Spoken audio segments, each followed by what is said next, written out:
latar belakangnya akhwat tuh dari Sunda, suku Sunda, ikhwan itu suku Jawa baru mau melangkah. Kemudian biasanya ada bagaimana menghubungkan kedua keluarga yang berbeda latar belakang atau dalam hal ini suku. Itu yang pertama. Lalu yang keduanya bagaimana sejauh apa hubungan keterlibatan orang tua dalam hubungan pernikahan. Itu mungkin. Baik, yang pertama ini memang banyak dialami kendala oleh rekan-rekan yang kemudian masih menganut mitos-mitos lama ya orang tuanya, misalnya bahwa jangan nikah dengan orang Sunda karena akan begini-begini, kata orang Jawanya. Kata orang Sundanya juga jangan menikah dengan orang Jawa, nanti begini-begini. Padahal dari banyak kenalan saya yang kemudian ada pernikahan antara Sunda dan Jawa, semuanya tidak ada masalah sebenarnya, asalkan punya kesiapan untuk saling beradaptasi satu sama lain gitu ya. Ya pasti akan ada perbedaan antara latar belakang sosiologis maupun antropologis manusia Sunda dan manusia Jawa. Tapi jangankan itu, yang sesama Jawa saya bilang, yang saya dari Jogja, istri saya dari Jawa Timur, ya sama-sama Jawa juga suka berbeda. Jadi itu tergantung bagaimana kemudian komitmen kita untuk mau bersama-sama dalam menyesuaikan diri satu sama lain, beradaptasi satu sama lain, siap ya, dan berprasangka baik itu. Bagaimana peran orang tua di situ? Orang tua ini sangat penting kita mohon ridhonya ya. Jadi dalam sebuah ikatan pernikahan, ridho orang tua itu menurut saya adalah perkara yang mutlak, apalagi kepada akhwat. Ada ikhwan misalnya, ada yang mengatakan kan yang penting ikhwan itu ya ketika menikah tidak perlu izin orang tuanya karena secara hukum, karena kemudian dia bisa menikahkan dirinya sendiri. Sementara kalau akhwat kan harus ada walinya itu bapaknya. Nah, tapi pada dasarnya ridho orang tua siapapun kita itu akan menjadi sebuah pondasi kesuksesan yang luar biasa. Ada beberapa kenalan saya, menurut saya orang baik, orang soleh, ya, nikahnya juga baik-baik dalam proses yang sangat baik. Cuma misalnya ada kejadian, ada seorang ikhwan menikah dengan seorang akhwat, ibunya tuh belum ridho dengan calonnya si suami.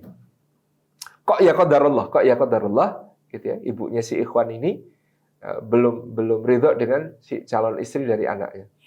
Kok ya qadarullah, suatu saat itu kok ya ada masalah di antara keluarga tersebut. Ya, bukan berarti di situ mutlak, tetapi memang ridhonya orang tua itu suatu yang layak kita perjuangkan sebaik-baiknya ketika kita akan menikah. Nah, begitu menikah tentu sudah selayaknya kita itu jangan sampai sebiduk dua nakoda. Jangan satu rumah ada dua kepala keluarga. Kalau bisa, saya selalu menyarankan, kecuali ada keadaan khusus, misalnya orang tuanya sudah perlu perawatan sehingga harus tinggal bersama orang tua untuk merawat orang tua yang sudah sepuh gitu. Saya selalu menyarankan alangkah lebih utama, alangkah lebih baiknya kalau tetap membangun rumah tangga sendiri, meskipun ngontrak ya, meskipun ngontrak lebih dulu, tidak harus punya rumah sendiri terlebih dahulu, tapi kedaulatan ketika awal membangun rumah tangga itu penting.